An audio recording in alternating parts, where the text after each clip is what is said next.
சாய் பக்தர்களுக்கு என் அன்பு வணக்கங்கள். ஓம் சாய்ராம். என் அன்பு குழந்தையே, உன்னை காயப்படுத்தியவர் இப்பொழுது என்ன நிலைமையில் இருக்கிறார் என்று தெரியுமா? நானும் அவரை கண்காணித்து கொண்டு தான் இருக்கிறேன். என் குழந்தையை காயப்படுத்தி விட்டார்களே என்று எனக்கும் மனம் வருத்தம் இருக்கத்தான் செய்கிறது.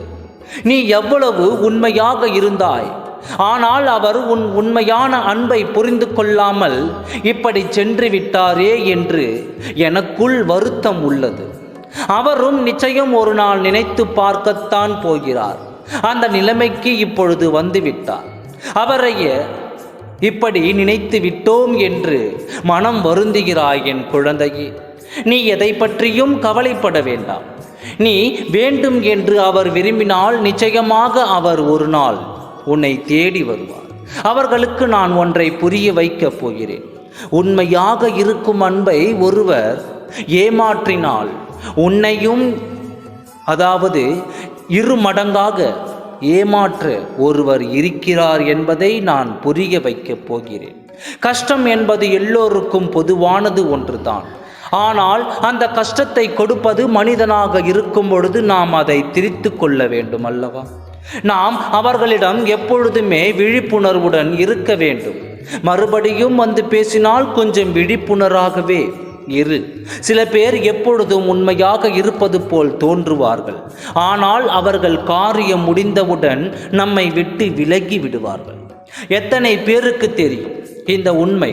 என் குழந்தையே, எப்பொழுதும் யாரிடம் பேசினாலும் மிகுந்த கவனத்துடன் பேசு. சில நேரங்களில் நாம் நினைக்கலாம், இவரிடம் நாம் பேசும் பொழுது உண்மையாகத்தானே பேசுகிறார், இவர் ஒன்றும் நம்மை ஏமாற்ற மாட்டார் என்று நீ மனதிற்குள் நினைத்து கொண்டிருக்கலாம். ஆனால் அது சில நேரங்களில் பொய்யாகிவிடும். அந்த தருணமும் நம் வாழ்க்கையில் வரத்தான் செய்கிறது.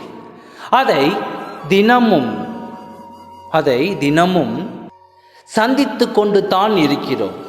ஆனால் நம் மனம் அதை ஏற்க மறுக்கிறது. மனிதர்கள் என்றாலே சில நேரங்களில் குணங்கள் மாறுவது இயல்புதான். நீ எதை பற்றியும் கவலைப்பட வேண்டாம். ஐயோ, நம்மை இப்படி ஏமாற்றி சென்று விட்டார்களே என்று நீ நினைக்க வேண்டாம். உன் அருகில் நான் இருக்கும் பொழுது நீ எதற்கு கவலைப்படுகிறாய்? எத்தனையோ கஷ்டங்களை தாண்டி கடந்து வந்து விட்டாய். இது ஒன்றும் புதிதல்ல. புதியதொரு உலகம் படைப்போம். நாம் வாழ்க்கைக்கான தேடலை இன்னும் தேடிக்கொண்டே இருப்போம். நம் லட்சியம் நிறைவேறும் வரை. ஓம் சாய்ராம். நன்றி, வணக்கம்.